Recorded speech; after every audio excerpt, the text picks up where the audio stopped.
Broensis, kepolisian terus melakukan pengungkapan terhadap kasus kejahatan. Semua ini dilakukan demi keamanan dan juga kenyamanan masyarakat. Contohnya kayak kasus yang berikut ini.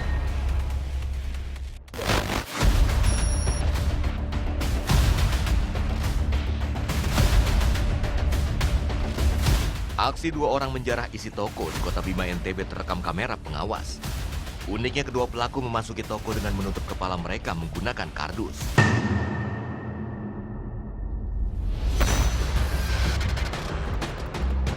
Untuk sore hari ini kita menindaklanjuti laporan pengaduan dari Ibu Nasibah, di mana beliau ini sudah beberapa kali tokonya kebobolan. Berkat hasil rekaman CCTV, tim Puma 2 Satreskrim Polres Bima Kota berhasil mengidentifikasi identitas pelaku. Di hasil koordinasi dengan rekan-rekan Polsek Kasbar, kita mendapatkan titik terang yang diduga kuat sebagai pelaku.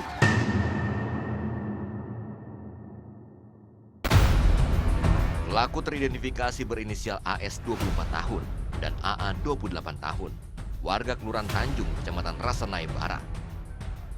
Tim Puma pun langsung melakukan persiapan penangkapan. Pada rekan-rekan saya harapkan saling mengawasi antar rekan. Siap, gerak. Puma 2, gerak.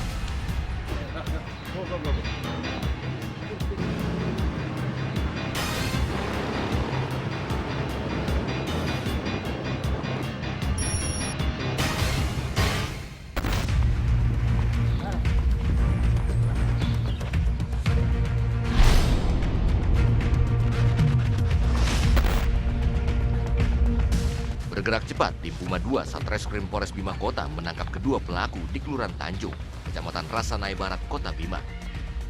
Pelaku kemudian digelandang ke Mapores Bima Kota guna dilakukan proses hukum lebih lanjut.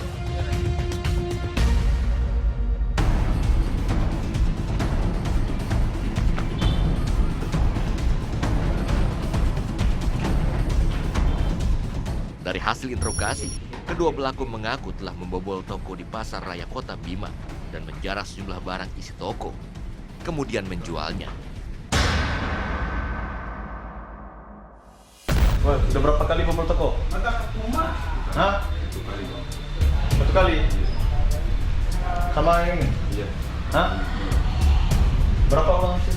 6 juta. Hah? 6 juta? Iya. Kalian bagi? Saya juta. Bagi bertiga? Iya, bagi bertiga.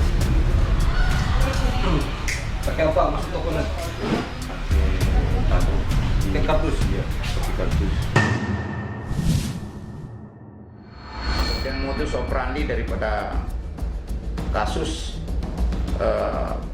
pembobolan pertokoan ini, mereka para pelaku menggunakan kardus untuk menutupi wajahnya dengan maksud supaya tidak termonitor oleh alat atau CCTV yang dipasang oleh pemilik toko. Akan tetapi berkat kerjasama dan informasi yang diberikan oleh masyarakat kepada tim tindak atau tim Puma 2 Polres Bima Kota, sehingga dilakukan penyelidikan dan pendalaman terhadap kasus ini dan dapat terdeteksi lewat CCTV tentang identitas daripada pelaku, lalu tim Puma bergerak untuk melakukan penangkapan terhadap yang bersangkutan. Pelaku diancam dengan pasal 362 KUHP dengan ancaman pidana penjara paling lama 5 tahun.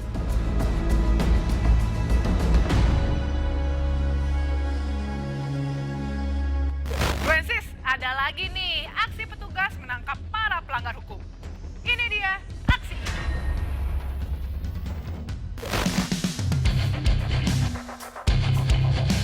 Setelah melakukan pengejaran selama seminggu, tim gabungan TKP 308, Subdit Jatanras Polda Lampung, bersama Satreskrim Polres Lampung Timur dan Polsek Waibungur akhirnya berhasil menemukan lokasi persembunyian pelaku perampokan sadis karyawati BRI Link. Leli Agustin 20 tahun tewas saat berusaha menghentikan perampok yang mengambil uang sebesar 50 juta rupiah Minggu ketiga Januari 2022 lalu.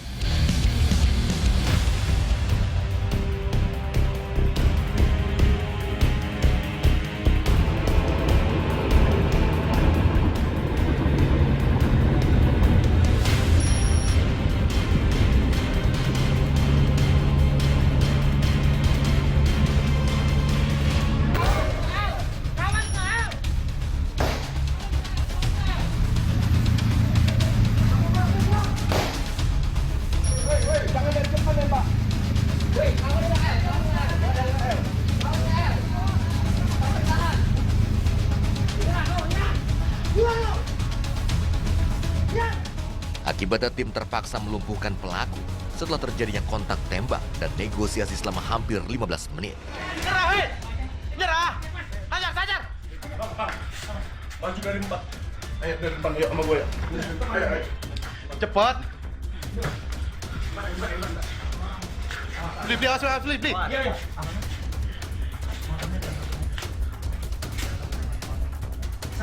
Awas tangan, kawan. Awas, taruh.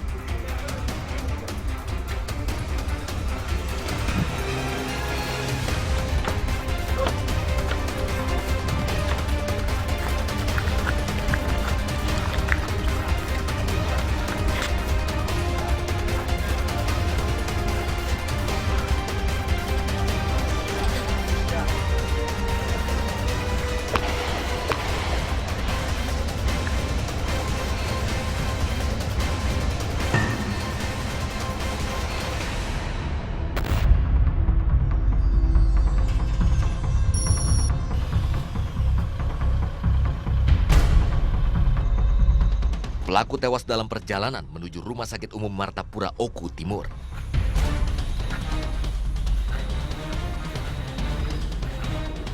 Pelaku perampokan sadis yang menewaskan pegawai Bank BRI Iling di Waibungur, Lampung Timur ini bernama Abdian alias Andrian alias Dian, 34 tahun. Warga desa Pemetung Basuki, Kecamatan Buai Pemuka Peliung, Kabupaten Ogan Komering Ulu Timur, Sumatera Selatan. Pasca melumpuhkan pelaku, polisi menemukan 3 pucuk senjata api rakitan dan belasan amunisi milik pelaku. Polisi juga turut memeriksa 3 orang lain yang berada di lokasi yang sama yang patut diduga berkaitan dengan upaya membantu pelaku.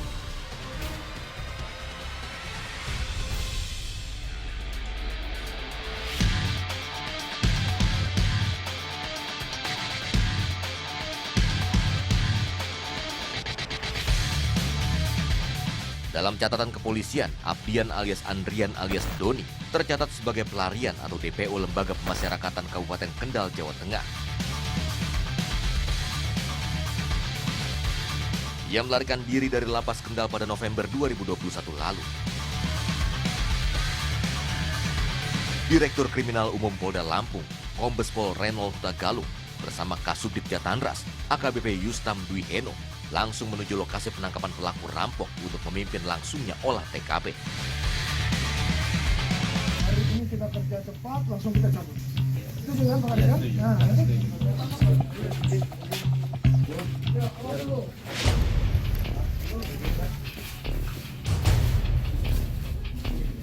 Selain mengenal pelaku, ketiga pelaku lain juga didapati tengah berpesta sabu. Hasil pemeriksaan ketiganya positif menggunakan narkoba. Di dalam rumah, polisi juga mendapati sepeda motor milik pelaku dengan bentuk yang tak utuh lagi. Sepeda motor ini sebelumnya digunakan untuk melakukan kejahatan. Tim gabungan menemukan sejumlah barang bukti dan fakta baru. Ada nyangkut ya mas? Dikawal petugas jajaran Polres Oku Timur dan kembali menggali identifikasi di dalam rumah orang tua pelaku. Polisi pun menemukan sejumlah titik bekas penembakan yang masih terdapat proyektilnya.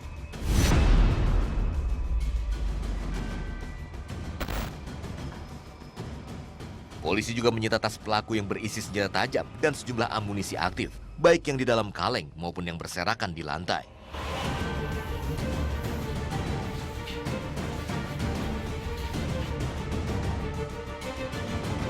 Ini adalah lokasi di mana persembunyian pelaku yang kemarin melakukan tindak pidana di Lampung Timur. Pada saat dilakukan penggerbekan, terjadilah perlawanan secara aktif yang dilakukan oleh tersangka dengan menggunakan 3 senjata api rakitan. Tapi kita akan pastikan dulu secara forensik. Izin Pak, boleh ditunjukkan tempat apa yang proyektil yang masih Ada bisa kita... beberapa proyektil yang memang masih ada di TKP.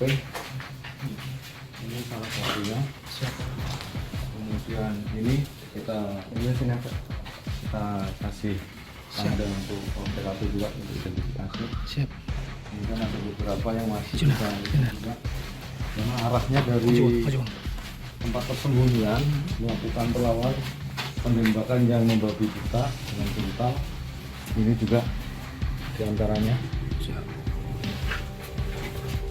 Ini ada juga.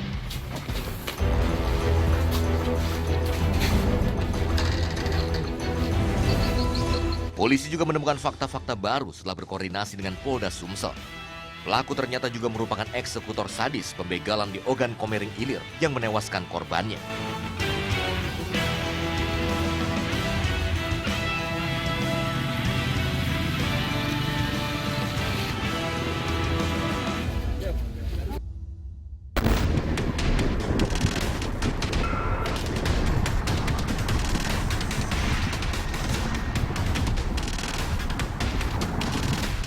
Ia lakukan pembegalan sadis terhadap korban laki-laki, pengendara sepeda motor Matic, yang tewas ditembak pelaku di depan istri dan anaknya setelah merampas sepeda motor yang dikendarainya.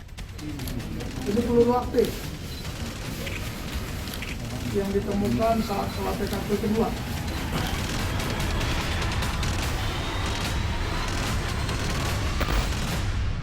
Begitu cepat, begitu banyaknya suara letusan yang terdengar, sehingga membuat anggota harus bersikap selain memberikan peringatan dan memberikan tindakan tegas terukur. Untuk pelaku sendiri memang sudah teridentifikasi, baik pelaku ini telah menjadi residivis yang dimulai dari tahun 2016 selaku pelaku curanmor dari Polda Sumsel, 2018 DPO curanmor dari Polda Sumsel, dan tahun 2020 melakukan curas Indomart di Jawa Tengah, melaksanakan menjalani hukuman di Lapas Kendal, dan November 2021 kabur dari Lapas Kendal. Penyidik Satreskrim Polres Lampung Timur dan Polda Lampung memeriksa 3 orang lain yang berada di lokasi penangkapan yang diduga berkaitan dengan kejahatan pelaku. Sementara guna kepentingan forensik, jenazah pelaku telah diautopsi dan dikembalikan ke pihak keluarga untuk dimakamkan.